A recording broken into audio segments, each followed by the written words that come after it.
এই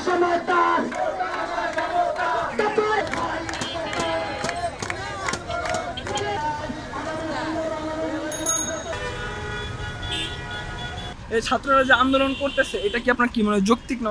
না, এটা যৌক্তিক। এই ছাত্রদের এটা দাবি, এটা যৌক্তিক দাবি। কারণ আমরাও চাই যে যাদের মেধা আছে তারা চাকরিতে আসুক, তারা দেশের জন্য কাজ করুক, তারা জনগণের জন্য কাজ করুক। তাদের যৌক্তিকতাকে আমি পুরো সমর্থন জানাই। এই যে আপনার এই আন্দোলনের কারণে যে কষ্ট হচ্ছে কিন্তু আপনি আবার পক্ষেও আছেন, এ তাহলে এই যে আপনার ভোগান্তিটা এটাতে আমার একটা স্বস্তি আছে, স্বস্তি আছে। আমি হোক আর আমার জেনারেশন হোক, তারা তাদের যোগ্যতা নিয়ে কিন্তু কাজে আসতে পারতেছে।